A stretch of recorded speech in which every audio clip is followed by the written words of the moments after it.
देवी प्रपन्नारति हरे प्रसीद प्रसीद मातर जगतोऽखिलस्य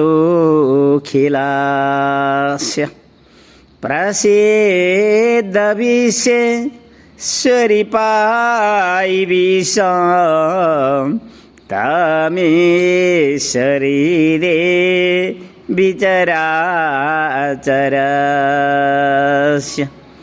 जयन्ती मंगलकाली भद्रकाली कपालिनी दुर्गा क्षमा शिवा धात्री स्वासदा नमस्तुते। आज 2080 कार्तिकको 15 गते बुधबार अहिले बिहानको 5:25 गइरहेको छ। यो आवाज श्री बुढी गण्डकी र त्रिशुलीको बेनी सङ्गम गौरी शङ्कर सङ्गम नामको त्यस पवित्र तीर्थबाट आइरहेको छ। एउटा वेदको उर्वर भूमि गोर्खा राज्य नेपाल हुने नाताले हामीले यो राष्ट्रको हितका लागि र हाम्रो वैदिक सनातन धर्मलाई संरक्षण गर्नका निमित्त जुन वैदिक विज्ञानको अनुसन्धान र खोजहरूका साथमा आइरहेका छौँ, हामीलाई के विश्वास छ भने कि धर्म र सत्यको बल भनेकै दैवी बल हो र त्यो दैवी बल भनेकै पृथ्वी जल अग्नि वायुसँग भएको जुन बल छ त्यो बल अपार बल छ। हुन त आकाश सूर्य चन्द्र प्राण यी 8 प्रकारका जुन प्रकृति छन्, अष्ट प्रकृतिहरू छन्, तिनका गुण जुन विषय छ त्यही वास्तवमा सनातन धर्म हो। त्यस सनातन धर्ममा हामीले के अनुभव गरिरहेका छौँ भने र अनुभव नै ज्ञानको जननी हो र धर्म एउटा हाम्रो जीवनको बल हो। तपाईँ धर्मतर्फबाट जीवनलाई बुझ्ने प्रयास गर्नुहोस्, अवश्य सहज तपाईले आफ्नो जीवनलाई बुझ्न पाउनुहुनेछ। तपाईले आफ्नो चेतन सत्ता त्यस सत्तालाई बुझ्ने प्रयास गर्नुहोस्, सत्यलाई अनुभव गर्न पाउनुहुनेछ। अनुभव नै वास्तवमा ज्ञानको जननी हो। तर जहाँ संस्कृति छ त्यो हाम्रो सभ्यताको जननी हो। त्यसैले हामीले जुन संस्कृत भाषामा जुन हाम्रा प्राचीन वैदिक शास्त्रहरू लेखियो र आज ती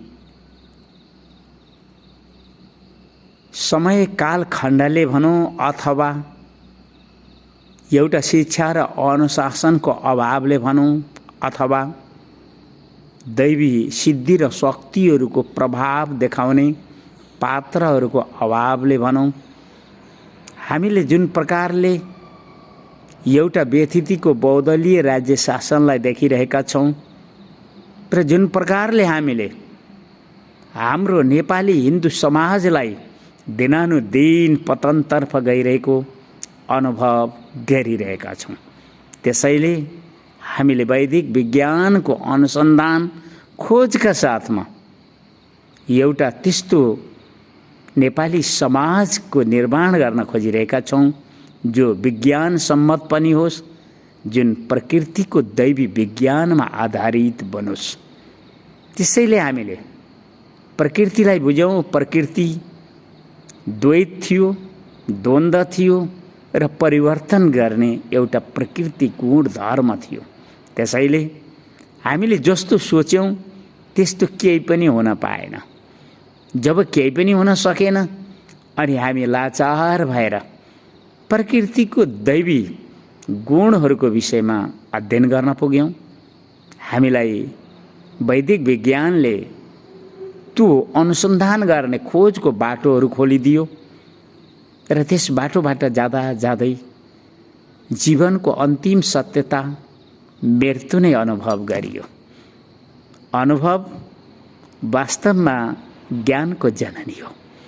विज्ञान, विधि र प्रविधिको जो विशेष ज्ञानको नाम विज्ञान हो। तपाईँ भौतिक विज्ञानको त्यो आविष्कार साथ जुन पैसा नै सबै थोक हो भन्ने सिद्धान्तमा हुनुहुन्छ भने जीवनको अन्तिम सत्यता मृत्युलाई पनि कहिलेकाहीँ सम्झने गर्नुहोस्। र हाम्रो यो भौतिक शरीरले जब जीवनको स्वरूप लिन्छ, त्यो माता तत्त्वको गर्भमा चेतन सत्ताको विषयमा पनि विज्ञान सम्मत अनुसन्धान गर्ने प्रयास गरिदिनुहोस्। किनकि हामी अन्धविश्वासतर्फ उल्झियौँ भने र हाम्रो धर्म संस्कृतिहरू विकृति र विसङ्गति बाटोहरू समाएर गइदियो भने हामीले न त दैवी सिद्धि शक्ति र बलहरू पाउन सक्छौँ, न त हामीले वेदको उर्वर भूमि गोर्खा राज्य नेपाल हो भनेर विश्व मानव समाजलाई, समुदायलाई परिचय दिन पनि सक्नेछौँ। हामीले देखेका छौँ विश्व मानव जातिलाई सिर्जना गर्ने ती देवी आमाहरू जो छोरी रूपमा जन्मन्छन् र आमा रूपमा उनीहरूले आफ्नो जीवनलाई धन्य बनाएका हुन्छन्। जीवन एउटा एक्लो मागन्थेको बाटो रोजियो, तर त्यो बाटोबाट जान त्यति सजिलो थिएन। अत्यन्त काली लाग्दा परिस्थितिहरूलाई अनुभव गरियो। जुन अनुभव हो त्यही नै ज्ञानको जननी हो। तपाईँ हामी जसले पुस्तक पढेर पण्डित बन्दैछौँ, ती शैक्षिक डिग्रीहरू बटुलेर जुन नोकरी र चाकरीका लागि अत्यन्त सहायक छन्, त्यसैबाट आफूलाई यदि शिक्षित ठान्दैछौँ भने तपाईँ केही छिन आफूलाई विचार गर्नुहोस् र जीवनको अन्तिम सत्यता मृत्युलाई विचार गर्नुहोस्। अनि त्यही मृत्युका साथमा धरतीमा पल्टिएको यो भौतिक शरीरलाई एकपटक माता तत्त्वको गर्भमा गएर त्यो रज जुन मासिक धर्मको रूपमा नारीहरूको एउटा विशेष प्रकृति छ, त्यो रज जुन डिम्ब र अण्ड हो, त्यहाँ हाम्रो भौतिक शरीरलाई तपाईले एउटा पुरुषको जुन रस बीज छ, त्यो बीज गर्भमा अंकुराएको जीवनलाई अनुभव गर्नुहोस्। हामी बोल्छौँ, बोल्दैमा हुँदैन। तपाईँ जब जीवनलाई देख्नुहुनेछ, जब तपाईले जगतलाई देख्नुहुनेछ, जब तपाईले प्रकृतिको र जीवको सम्बन्धलाई बुझ्नुहुनेछ, त्यति बेला तपाईको अगाडि प्रकृतिको एउटा खुला विश्वविद्यालय, जहाँ तपाईको यो भौतिक शरीर एउटा पुस्तकको रूपमा पाउनुहुनेछ। तपाईले त्यो पुस्तक पढ्नुभयो भने त्यहाँ जुन राज्य शासन छ, त्यो मस्तिष्क प्रणालीबाट सुचालित भेट्टाउनुहुनेछ। तपाईँ त्यहाँ जुन रक्त सञ्चार, श्वास प्रश्वास प्रणाली र पाचन प्रणालीहरूलाई पाउनुहुनेछ। तपाईले त्यहाँ एउटा प्रजनन प्रणालीलाई पनि पाउनुहुनेछ। र तपाईले त्यहाँका जुन प्रकृतिका शासकहरू छन्, ती शासकहरूलाई अनुभव गर्न पनि सक्नुहुनेछ, जससँग 10 मन्त्रालयहरू छन्। मन जसको मन्त्री हो, बुद्धि जसको प्रमुख सचिव हो, र चेतन सत्ता आत्मा जसको राजा र रानी हो। तपाईँ एकपटक मौरी राखिएको घरमा जानुहोस् र त्यस माउरीको घारमा जानुहोस् र त्यहाँ एउटा छत्तामा रहेका ती श्रमिक माउरीहरू, त्यहाँ तपाईले 3 प्रकारका माउरीहरूलाई देख्नुहुनेछ। एउटा माउरी बहिर्गमन अर्थात् बाहिरबाट रसहरू ल्याउने गर्छन्। अर्का माउरीहरू त्यही भित्रको छत्तामा रहेर गर्नुपर्ने आन्तरिक कार्यहरू गरिरहेका हुन्छन्। तेस्रा मौरी जो रानी मौरी हो।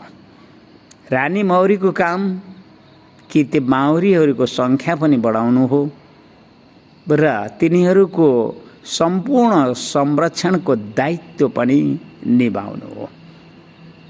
हाम्रो विश्व मानव जाति प्राचीन वैदिक समयमा मातृसत्तात्मक थियो।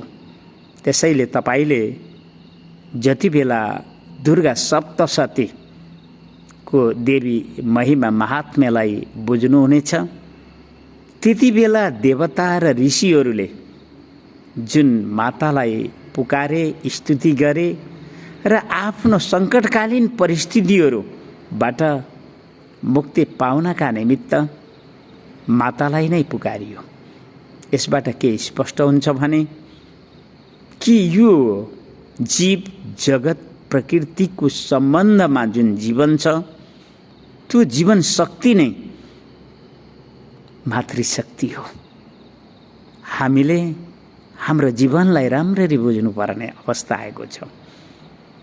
यहाँ जुन प्रकारको शिक्षा र संस्कारहरू अनि राज्य शासनहरू जथाभावी हुनाले हामी सङ्कटतर्फ गइरहेका छौँ।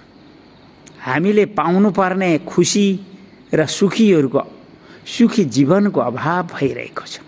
त्यसको मूल कारण हो हाम्रो शिक्षा हाम्रो जीवन अनुकूल छैन र हाम्रो राज्य शासनको जुन अनुशासन हो त्यो हाम्रो जीवन अनुकूल छैन। त्यसैले तपाईँ खुसी हुने वातावरणतर्फ पनि जान सक्नु भएको छैन र सुखी हुने जीवनतर्फ पनि जान पाउनु भएको छैन। हाम्रो वैदिक विज्ञानको अनुसन्धान र खोजबाट हामीलाई के लाग्यो भने कि हाम्रो नेपाली हिन्दू समाजलाई हामीले शोधन गरेनौँ भने, हामीले हाम्रो वैदिक सनातन धर्मको मूल्य र मान्यताहरूमा उभिएर जुन प्रकृतिको दैवी शक्तिको बलहरू छन्, प्रकृतिले चाह्यो भने तपाईका जे जति सहरहरू छन् एकैछिनमा जसरी सिल्भरका भाँडाहरू कुचिन्छन् र अत्यन्त कुरूप स्वरूपहरू हुनेछन्, त्यस्तै हुन सम्भव छ। हामीले देखेका छौँ जब पृथ्वी काप्छिन्, भूकम्पहरू आउँछन्, जब अति वर्षा हुन्छ, बाढीहरू आउँछन्, जब अग्निको प्रकोप हुन्छ अनि वनहरू सहित घर बस्तीहरू जल्ने गर्छन्, जब हावा हुरीहरू आउँछन्, सामुद्रिक तुफान मात्र होइन, उसले उठाएको जुन मेघहरू छन्, तितर बितर र अतिवृष्टिहरू पनि ग्रहण गर्दछ। हामीले प्रकृतिको विषयमा जसरी अनुभवहरू गर्यौं, जसरी अध्ययनहरू गर्यौं, जसरी हामीले हाम्रो जीवनलाई देखिरहेका छौं, जीवनको अन्तिम सत्यता त मृत्यु नै रहेछ। एउटा भौतिक शरीर अस्वस्थ परिस्थितिमा मृत भएर धरतीमा पल्टिरहेको र त्यहाँ कवि भाव र भावनाहरूबाट जुन हाम्रो समाधिको भाषा छ त्यसबाट बुझ्ने प्रयास गरियो, किनकि ऋषिहरूको परम्परामा एउटा अद्भुत असाधारण विषय विज्ञान छ। त्यो विज्ञान अनुभवको विषय हो, अनुभवको विज्ञान हो। त्यस विज्ञानलाई हामीले बुझ्ने प्रयास गरौँ। मलाई यो पत्ता पनि थिएन, किनकि मैले त नोकरी चाकरी दिने उच्च शिक्षाको बाटोलाई 2044 वैशाख 24 गतेदेखि अलपत्र र लथालिङ्ग छोड्दै जीवनमा त्यस प्रकारको उच्च शिक्षाका रुचिहरू पनि रहेनन् र सफलता पनि पाइएन।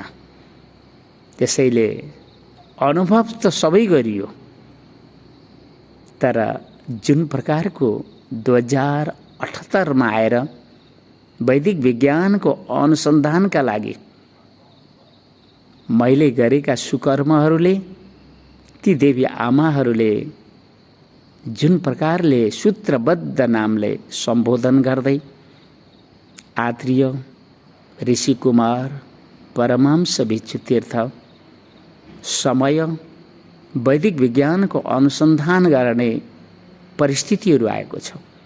त्यसैले अब त्यता जानुपर्ने हुन्छ। सायद प्रकृतिको खुला विश्वविद्यालयमा एउटा मागन्तीको जीवनको बाटो रोजेर त्यहाँ मैले आफ्नो जीवनको पुस्तक नपढेको भए मैले यसरी बोल्न पनि सक्ने थिइनँ।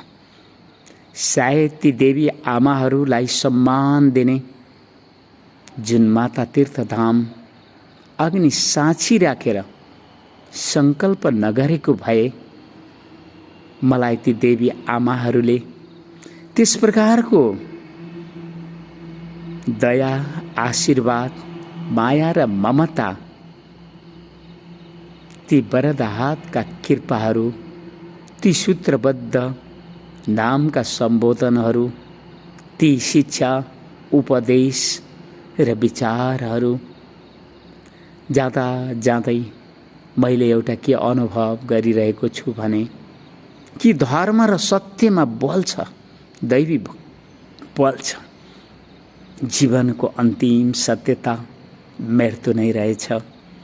अनि ती माता तत्त्वहरू जसको चरित्र र व्यवहार विश्व मानव जातिलाई सिर्जना मात्र होइन, पालन पोषण र संरक्षणको जुन ममता र माया छ, छत्र छाया छ, त्यसलाई अनुभव गर्ने अवसरहरू मिले। किनकि मैले त एउटा एक्लो मागन्ते जीवनको बाटो रोजेँ। त्यहाँ एउटा कहाले लाग्दो परिस्थितिहरूलाई अनुभव गरेँ र अन्तिममा मैले हे माँ पुकारे, जुन मेरो परिस्थिति यो भौतिक शरीर प्रकृतिमा लय हुनका निमित्त मृत भएर धरतीमा पल्टिरहेको थियो। यो भौतिक शरीरका यन्त्रहरू खराब भएका रहेछन्, किनकि मागन्ते जीवन जिउन त्यति सजिलो थिएन। त्यहाँ शरीरलाई आवश्यक पर्ने जुन सन्तुलित खाद्यान्नहरूको अभाव, जसका कारणले यो भौतिक शरीर अत्यन्त अस्वस्थ रुग्ण थियो। मलाई त्यसले एउटा यस्तो अनुभव दियो कि हामी विश्व मानव जाति नै खाद्यान्नमा आत्मनिर्भर हुनेतर्फ गयौँ भने हामीले एउटा त्यस्तो आत्मबल पाउँछौँ जहाँ विश्व मानव जातिलाई शान्ति र सुखको वातावरण र विचारहरू दिने बलहरू पाउँछौँ। तपाईलाई मेरा भाषाहरू सुनेर आश्चर्य पनि लाग्न सक्छ। मैले त नोकरी र चाकरी दिने ती शैक्षिक डिग्रीहरू बटुलेका बलमा यी भाषाहरू बोलिरहेको छैन। मैले त एउटा एक्लो मागन्ते जीवनको बाटो हुँदै प्रकृतिको खुला विश्वविद्यालयमा पुगेर जीवनको पुस्तक पढियो। त्यहाँ माता तत्त्वको जुन महिमाहरूलाई बुझियो र ती देवी आमाहरूले जुन प्रकारले आशीर्वाद र वरदाहातहरू साथ दिए, माया र ममता दयाहरू साथ दिए, त्यो दिनु पनि उनको धर्म थियो, उनको कर्तव्य थियो। किनकि आफ्ना सन्तानहरूलाई खुसी र सुखी देख्न कुन आमाको इच्छा हुँदैन र? जुन आमा विश्व मानव जातिलाई सिर्जना गर्दैछन्। सभ्य मानव जातिको सधैँ सधैँ इच्छाहरू राख्दैछन्। त्यस्ता देवी आमाहरूका वरद हातमा नतमस्तक शिर झुकाउनु मेरो अन्तिम उद्देश्य र परम कर्तव्य पनि हो। मैले यी आवाजहरू एउटा काली गण्डकीको काखमा खेल्ने मान्छे, त्यही बुढी गण्डकीको हात समाएर अग्निलाई साक्षी राखेर जुन देवालय र तीर्थहरू सङ्कल्प गर्यो, त्यहीबाट नेपाली हिन्दू समाजलाई पनि राम्रोसँग बुझ्ने र अनुभव गर्ने अवसरहरू पायो। यो राष्ट्रको हितका लागि हामीले नेपाली हिन्दू समाजलाई शोधन गर्नै पर्ने हुन्छ। हामीले वैदिक शास्त्रका मूल्य र मान्यताहरूलाई शिक्षा र अनुशासनका लागि कटिबद्ध भएर यो राष्ट्रको शैक्षिक वातावरणलाई आमूल सुधारका तर्फ लागि वैदिक विज्ञानले दिन सक्ने जुन खोज र अनुसन्धानको विषयबाट प्राप्त हुन सक्ने प्रकृतिको दैवी प्रकोपहरू जब आइपुग्छ, त्यति बेला जुन प्रकारको यो राष्ट्रमा व्यथितिको बहुदलीय राज्य शासन र जुन प्रकारले यो राष्ट्रको सनातन धर्मलाई जुन अपमान गर्ने प्रयासहरू गरियो, त्यस अपमानको बदला हामीले वैदिक विज्ञानको आडमा उभिएर देखाउनु परिरहेको छ। हामीले आजको परिस्थितिमा जुन पैसा नै सबै थोक हो र जनमत नै सत्य हो भन्ने हाम्रो राष्ट्रिय परिस्थितिलाई हामीले जनचेतनाको बाटोलाई दैवी जुन प्रकृति बल छ, जो धर्म र सत्यको बल हो, त्यस धर्म र सत्यको बललाई हामीले प्रकृतिको दैवी प्रकोपका साथमा जब हामी सदुपयोग गर्न पुग्छौँ, त्यति बेला हामीलाई सबैलाई पढाइरहनु पर्दैन कि गोर्खा राज्य नेपाल वेदको उर्वर भूमि हो।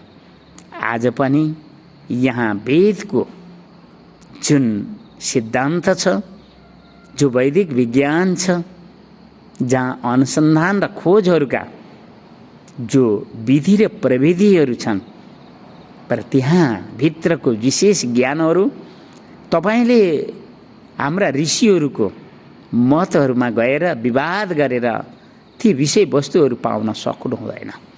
तपाईले बहुल जनसङ्ग्रह गरेर ती विषयहरू प्राप्त गर्न सक्नु हुँदैन। तपाईले आफ्नो जीवनलाई बुझ्ने प्रयास गरिदिनुहोस्। तपाईले जीव जगत र प्रकृतिको सम्बन्ध जीवनलाई बुझ्ने प्रयास गरिदिनुहोस् र तपाईले प्रकृतिको खुला विश्वविद्यालयमा गएर एउटा मागन्ते जीवनको बाटोबाट धर्म र सत्यलाई बुझ्ने प्रयास गरिदिनुहोस्। अवश्यमेव तपाईभित्र एउटा यौगिक ऋतम्भरा नामको प्रज्ञा खुल्नेछ। त्यसले काव्यात्मक अर्थात् कविहरूको जीवन भनेको ज्ञानीहरूको जीवन हो। ज्ञानीहरू भनेको जीवनमा अनुभव गरेकाहरू, जसले धर्म र सत्यको विषयमा अनुभव गरेका छन्।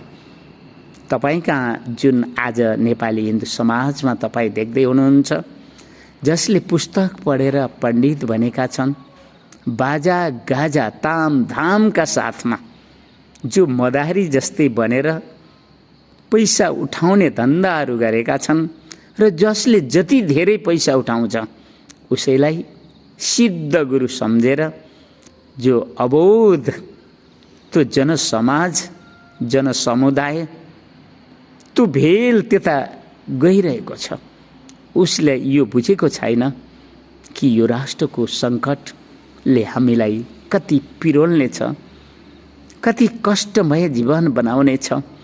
तपाईँ एकपटक त्यो सिरियाको इतिहासहरू बुझ्ने गर्नुहोस्।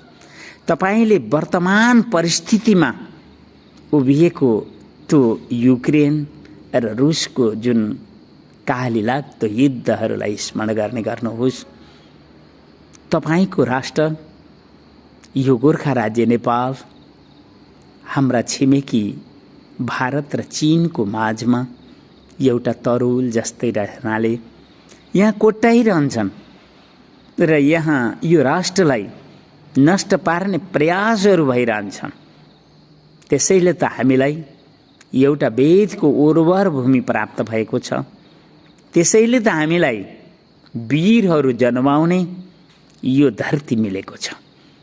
त्यसैले त हामीलाई कविहरू जन्माउने जुन देवी आमाहरू यो राष्ट्रका वीराङ्गिनीका रूपमा प्राप्त भएका छन्, जसले यो राष्ट्रको माया गर्छन्, जसले यो राष्ट्रलाई संरक्षण गर्दै हाम्रो वैदिक सनातन धर्मलाई संरक्षण गर्दै संस्कृति नै सभ्यताको जननी हो सम्झेर जुन हाम्रो यो राष्ट्रको हितका लागि र वैदिक सनातन धर्मका लागि एउटा सांस्कृतिक क्रान्तिको अभियानहरू सङ्कल्प गरिएको छ।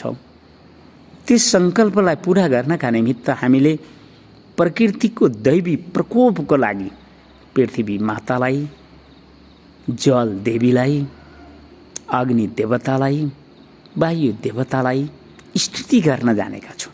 तपाईले स्तुति गर्नुहोस्। तपाईलाई उनीहरूले तपाईको योग्यतालाई बुझेर साथ दिनेछन् र यो राष्ट्र एउटा वेदको उर्वर भूमि हो भन्ने विश्व मानव जातिलाई हामीले परिचय दिनु परिरहेको छ।